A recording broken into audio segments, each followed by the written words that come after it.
First and foremost, I just want to say that we did it. C Nation, baby, stand up. Celtics Nation gang all day long. I haven't been recording in a long time. I've been basically only posting on like TikTok and Instagram, and my YouTube's been down. I've been doing like short videos and stuff. I've been really lagging when it comes to that stuff. But dude, honestly, like that was probably one of the most emotional moments in my whole entire life. To see the Celtics finally win a championship. I've been waiting for so long. It was just really cool. I didn't want to post it online and like really brag about it or anything like that. I just spent like a special time spending time with my family. It was me, my girl, my mom, my sister, and my grandparents, and like my grandpa's a big Laker fan, so he was even happy for me that the Celtics won. Because if you know me, you know that I am the biggest diehard Celtics fan. So that was really cool. I mean, I felt like we underperformed a little bit. We played lesser teams that people were saying, some of the teams we played weren't as difficult. But, I mean, we don't control who we play at the end of the day. So I just wanted to get into this right off the bat and start talking about free agency. Nicholas Batum is the first one that I just saw when I reloaded Woj's Instagram. He signed with the Clippers on a $9.6 million deal.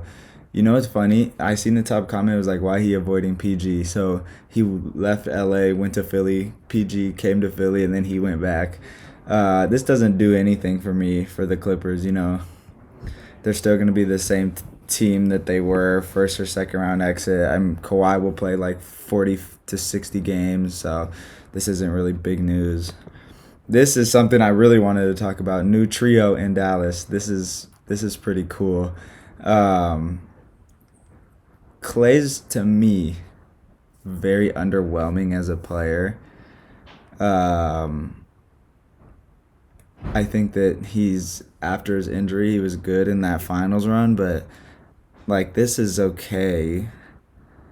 But I need to see what they gave up. Free agent Klay Thompson plans to join a $150 million deal. Thompson. So I don't know the details behind the trade, but this is good for Dallas. And I also think it's really good for the Warriors. It's sad to get. I personally was talking to my friend the other day. I was like, I don't think they're ever going to get rid of Klay, just because you can't trade Klay for everything he's done for the Warriors. But they did it. So, I mean, good for the Warriors, even though it's the Warriors.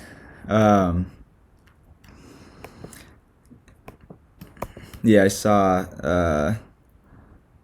that our owner is gonna sell it, and he bought it for $400 million. And we won. That's crazy. Me and the boys were just talking about buying the Celtics. Yeah, and then we re-signed Derek White, which is obviously great. I don't know how we're paying Tatum. We're gonna pay Tatum probably $300 million. Brown has the highest contract in the league, and then we re-signed Drew Porzingis. So, I hope we make some moves just to make the bench a little stronger, especially after seeing what we're about to get into here. And then DeLon Wright signed to Milwaukee. That's pretty good. Some veteran leadership off the bench. I like that for Milwaukee. And then Luka Garza re-signed with the Timberwolves. I wish he got a little bit more playing time, but with the addition of like Naz Reid and Rob Dillingham, I don't see him playing a lot, maybe in the regular season, but come playoff time, his role was really slow. Drew Eubanks to Utah doesn't really do anything. Somebody said, bro is worth at least 3 apples. I actually like Drew Eubanks' game a lot. I think he provides a solid backup for Walker Kessler. Don't really need to say nothing about that. This is crazy to me. How does he keep finessing these damn agents? How does his agent keep finessing these damn fucking teams, bro? Detroit, $52.2 million. That means he's making $26 million a year. Like, no, Tobias Harris does not deserve that money. This is good for free agent Isaiah Harden had a 3-year deal with the wow. I didn't even peep that. Why is this happening right now? This is insane. I thought that he re-signed. Wow, OKC is the favorite to win it in the West, in my opinion. After the Nuggets got rid of KCP, that is crazy. They can move Chet to the 4 and put I at the 5. That's wild. So they can go Caruso, SGA, J Dub, Chet, and then Hardenstein, and then they can have Lou Dort off the bench, or they could start Dort and bring Caruso off the bench. Wiggins, like that's wild. Isaiah Joe, they have a squad. To Chicago, I saw that. That's this guy is somebody that I really think is like a solid big man and doesn't get enough shine. He didn't play in the playoffs because he can't shoot free throws, but in Chicago to back up Vooch, I like that a lot. And then they also got Matis.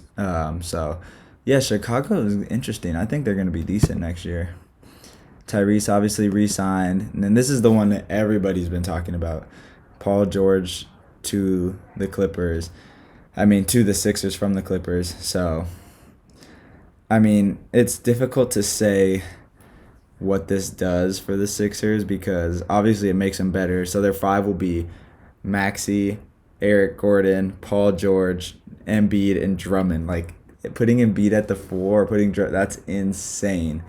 So, obviously it makes them better, but it is scary to me to think that Paul George is underperforming in the playoffs, and so is Embiid, and they both have struggling getting to the finals. So if they can do it together at the same time and both go to the finals and both get a ring, or both go to the conference finals and both get a ring, like that'd be a pretty. I don't like Philly. Obviously, I'm a Celtics fan, but that would be a pretty cool storyline just to see like Paul George and Joel Embiid win a ring, and it's both teams that like both players are known for like not being able to get over the hump. But this is like such a cool thing to see. I don't blame Paul George at all. I think it's funny that there was like this thing on during the finals. I'll pull it up real quick. Embiid tampering Paul George. Watch this. I can't stand them. I hate Boston. Great city, great fans. Obviously they got some great players, but he hurts me a lot. So hopefully, this offseason we find a way to get better and, add some pieces. And, Paul George watch as it came. Paul George is sitting right next to him on the NBA panel in the finals. So, that's got to be some form of tampering. Oubre to Philly. So he's staying in Philly. So yeah, bro, damn, Philly is tough. They're gonna be good. I saw this. So Dallas got Najee Marshall and KLAY. Honestly, like you can even say KLAY can come off the bench with Najee Marshall, and they just got a better bench rotation. And now they have Lively and Gafford. So now they have 3-4 dudes that can come off the bench and do exactly what they did. And honestly, I like KLAY and Najee Marshall better than Tim Hardaway, if you ask me.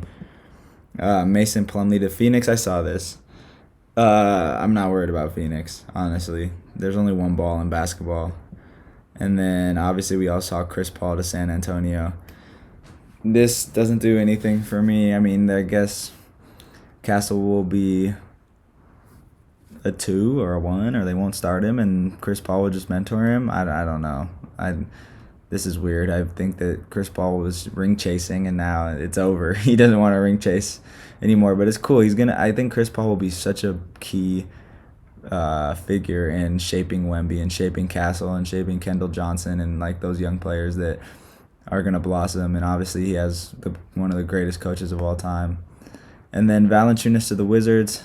Honestly, the Lakers should have tried to get him and put 80 at the 4. That would have been disgusting, but I guess they didn't have the money to offer it to him.